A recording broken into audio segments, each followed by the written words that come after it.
እስልምና የበቀለ ከመሐመድ ነው። መሐመድ ሙቷል፣ የሚሞት ሃይማኖት ነው። ደሃ ማለት ማን እንደሆነ ታውቃላችሁ?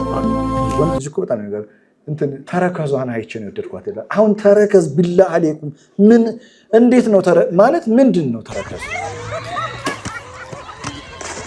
ለሶስት ሰዎች ያለኝ ጥላቻ ደግሞ ብርቱ ነው ይላል አላህ።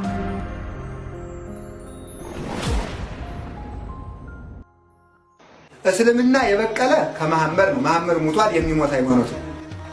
ካቶሊክ የበቀለ ከሊዮን ነው። ሊዮን ሙቷል፣ የሚሞት ሃይማኖት ነው። ፍልስፍና የበቀለ ከሞቱት ከሶቅራጥስ ነው፣ ይሞታል። የበቀለው ማለት ሳይንስም የበቀለ ከኒው ከሞቱት ነው፣ ይሞታል። የሚሞት ዕውቀት ነው። ሹመትም ከሾሙት፣ ፖለቲካም ከሚሞቱት ፖለቲከኞች ይበቅላል። ሀብትም ከሚሞቱት በቅሏል። ሃይማኖት ግን ከክርስቶስ የበቀለ ነው። ከማን የበቀለ ነው? ከክርስቶስ የበቀለ ነው። ከሰው ያልመጣ ሃይማኖት ነው ያለው። አባ ያነሷቸውን ሐሳቦች ከዲን አንጻር ያለውን ከመተንተኔ በፊት ያቀረቡት አርጊውመንት ደካማ መሆኑን እንደው ቀለል ባለ ምሳሌ ለማስቀመጥ ልሞክር፣ ቁጥሮቹን አስቀምጬ ማለት ነው። እስልምና እየሞተ ያለ ሃይማኖት ነው ወይንም የሚሞት ሃይማኖት ነው ብለው የገለጹበት መንገድ ይሄ ያለውን ነባራዊ ሁኔታ ሚስ ያደረገ ወይንም ያሳሳተ ነው። እስልምና እንግዲህ እንደምታውቁት በከፍተኛ ፍጥነት እየተስፋፋ ያለ ሃይማኖት ነው። ፒው ሪሰርች ኦርጋናይዜሽን በሰራው ጥናት መሰረት እዚህ ምስሉ ላይ አስቀምጥላችኋለሁ። እስልምና በጣም the fastest growing religion ነው። ፈጣን የሚባል እድገት እያሳየ ካለ ሃይማኖቶች መካከል እስልምና ዋነኛው እና አንደኛው ነው። ብዙ ማለት ስለማይቻል ነው ያለኝ ደቂቃው ስን ስለሆነ ነው። በተቃራኒው ክርስትናን በምንመለከትበት ሰዓት እንዲሁ እዛው ፒው ሪሰርች ኦርጋናይዜሽን በተለይ እንግዲህ ይሄንን ማወራላችሁ ኢንተርናሽናል በሆነ መልኩ የተሰሩ ጥናቶችን ነው የምነግራችሁ። የሪፎርሜሽን መሰረት የነበሩት አውሮፓንና ሰሜን አሜሪካን ከዛም በኋላ ክርስትና መሰረት የሆኑትን ሰሜን አሜሪካን ሁለቱን መሰረት በማድረግ የተሰሩ ጥናቶች ላይ ያሉ እውነታዎችን ነው የምነግራችሁ። ስለዚህ በተለይ በፕሮቴስታንቱ ዓለም የክርስትናው እምነት የተለያዩ ቸርቾች የመዘጋት እንዲሁም ቅድም እንዳልኳችሁ ፒው ሪሰርች የሰራው እሱን ምስሉ ላይ አለላችሁ በጣም ዲክላይን እያደረገ ያለ ሃይማኖት ነው። ከዛ በተጨማሪ ያው እንደምታውቁት ነው ኤቲዝም እየተስፋፋ ኤቲዝም ሰለባ የሆነ እንዲሁም ፕሮቴስታንቲዝም ውስጥ የሚነሱ አንዳንድ ሴክቶች የሚፈጥሯቸው አካሄዶች ደግሞ እንዲሁም ለጌቱ ኤቲዝም እስከመባል ድረስ ደርሰው ለኤቲዝሙ መስፋፋት ከፍተኛ አስተዋጽኦ እያበረከቱ ያሉበት ሁኔታ ነው ያለው። ስለዚህ ክርስቲያኒቲ እንደ ክርስትና ዲክላይን እያደረገ ነው ማለት ይሄ ውስጥ ላይ ያለውን ዲኖሚኔሽን ተነው ከውጭ እንዳለ አካል ክርስትና ዲክላይን እያደረገ ነው ብለን መናገር እስከምንችል ድረስ ያለበት ሁኔታ እንደዛ ነው። ከዛ ውጭ እሳቸው የሚያስተምሩባትን ቤተክርስቲያን በምንመለከትበትም ሰዓት የምስራቅ ኦርቶዶክሶችን እንኳን ተናቸው እዚህ ያለውን ስንመለከት እንደምታስታውሱት አዲስ አድማስ ጋዜጣ ላይ ወጥቶ በነበረው ጽሁፍ መሰረት ራሷ ቤተክርስቲያኗ ባመነችው መሰረት ገቢዋ እየጨመረ ምዕመኗ ግን እየቀነሰ እንደሄደ ተናግረዋል። ደሃ ማለት ማን እንደሆነ ታውቃላችሁ? አግኝቶ ያጣ ማለት ነው። ሙፍሊስ ማለት ነው።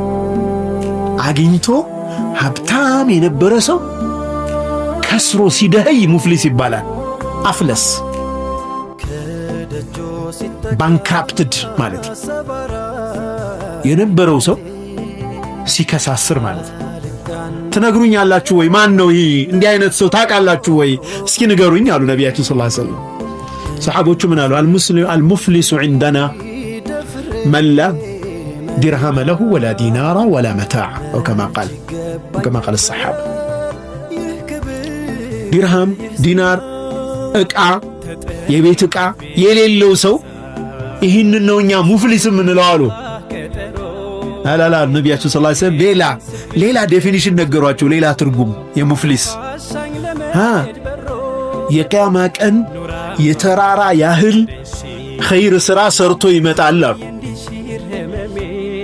ጾም፣ ዘካ፣ ሰደቃ፣ ለይል ሰላት አትከምሮ ይመጣል አሉ። ወቀድ ሸተመ هذا ከዚሁ ጋር አብሮ ግን አንዱን ሰድቧል፣ ያንዱን ክብር አጉድሏል፣ ያንዱን ደም አፍሷል፣ ያንዱን ገሏል። ሌላ ደግሞ መዓት የሰው ሐቅ ደግሞ ተሸክሞ አብሮ ይመጣል። ተራራ ያክል መልካም ስራና እንደዚሁ ደግሞ የሰዎች መብት ተረግጠው የሰው ሐቅ ተነክቶ ደግሞ ወንጀል ይዞ ይመጣል። በነገራችን ላይ ወንዶች ቁርጣችሁ እንድታውቁ ፈልገው ነገር ሴት ልጅ መጀመሪያ ከወንድ ልጅ የምትፈልገው ሐቂቃ የእውነት ትክክለኛ ተፈጥሮዋ መልክ አይደል፣ ወንዳዊ ማንነቱን ነው የምትፈልገው። የእውነት ባል ይሆናል ወይ? የእውነት ሚስቱን ልጆቹን የሚንከባከብ የሚጠብቅ ኃላፊነት የሚወስድ ሪጃል ነው ወይ? ብትቀጥን ብትወፍር ብትረዝም ብታጠር ሪያሊቲው ይሄ ነው። ህይወትን በትክክል መኖር የሚችል ወንድ ልጅ ነው የምትፈልገው። ሳይኮሎጂካሊ ሴት ልጅ ወንድ ይኖርሻል፣ ደረቱ የሰፋ ምጹ የሚያምር ረጅም ምናምን ብትባል ብዙ እንትን አይልም። ወንድ ልጅ እኮ በጣም ነገር እንትን ተረከዟን አይቼ ነው የወደድኳት ይላል። አሁን ተረከዝ ቢላ አለይኩም ምን እንዴት ነው ማለት ምንድን ነው ተረከዝ? በቃ ተረከዝ ይልሃል። እናንተ አሁን አስባችሁታል? የወንድ ልጅ ተረከዙ ስትይ እና ሊላሂ ወኢና ኢለይሂ በጣም ለዛ ነው ሴት ስትወድ ሴት ማንነቱን ነው ፎከስ የምታደርገው።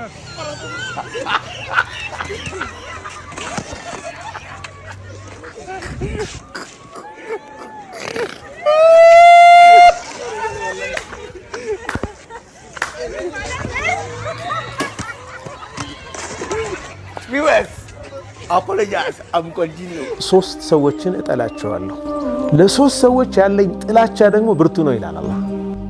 እጠላቸዋለሁ። አንደኛ ወንጀለኞችን እጠላለሁ።